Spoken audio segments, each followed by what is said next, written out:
I've been very saddened and heartbroken over the assassination of Charlie Kirk yesterday. Today was the 24th anniversary of the 9/11 terrorist attacks. And so I just want to do something real simple, just to think that the way that this world and the people in this world think, the way of the flesh, is so antithetical, it's so contrary, it's so opposite to the way, the wisdom of our Father. The one who loves us, who created us, who lives in us, who has invited us into this fellowship and union with Him.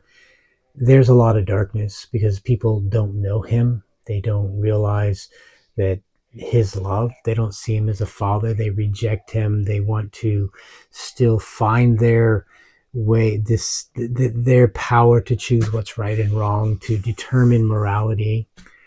And yet the words of Jesus, the teachings of Jesus, the example, the life of Jesus gives us insight into our Father's heart, into His wisdom, who He is, His way of thinking, and who we are in Him. And He has brought us back to that. He has given us an insight and an understanding and the opportunity to really know our Father and to grow up in Him. In Matthew 5, Jesus says a lot of things in there that's in the Beatitudes. It's the Sermon on the Mount. But I just want to look at some verses starting with verse 43, Matthew 5. And this just is applicable in terms of these current times and the way that people react and respond to what they don't like and what they can't stand. See, in James tells us that there's a wisdom that descends not from above. It's not godly. It's earthly, it's sensual, and it's demonic. And from it springs all confusion and every evil thing. And that we have wars and fights and controversies of this sort because people are thinking and considering what they want and their selves are more important than anything else. And that's what's the problem. And so Jesus says, verse 43 of Matthew 5, He says, "You've heard that it was said, you shall love your neighbor and hate your enemy." Now, this was never a law or rule that God gave. He did say, love your neighbor as yourself, but He never said, hate your enemy. But this is what people heard. And Jesus wants to clarify the very heart of our Father. He says, but I say to you, you've heard this. Jesus says, but I say to you, love your enemies.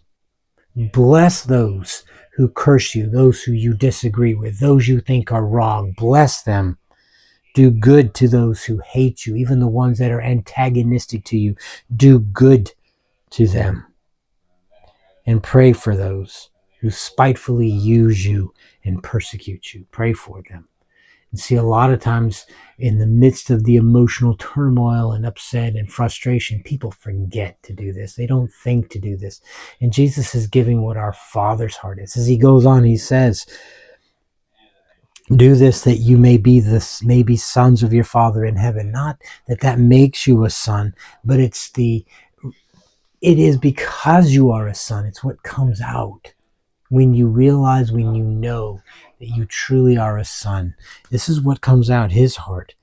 He says, and this is what He says, for He, God, makes His sun rise on the evil and on the good, and He sends rain on the just and the unjust.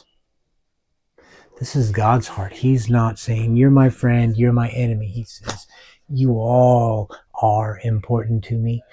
Just, unjust, evil, or righteous. He sends the sun. He sends the rain. He sends and provides everything that people need. Who are we as His children, as His creation, to think and act differently than Him? And Jesus is calling us into an awareness of our God-given and God-breathed responsibility to grow up and be like our Father, to have the same heart. He ends this in verse 48. Therefore, be you perfect as your Father in heaven is perfect. And that's what we're growing up into. That's what we need, this world needs, because what's in it is evil and confusion. It's every evil thing. Because they're not listening. We're not listening. The flesh doesn't listen to the voice and the wisdom of our Father who knows, who loves us, who truly cares and says, love your enemies. Don't hate them. Love them.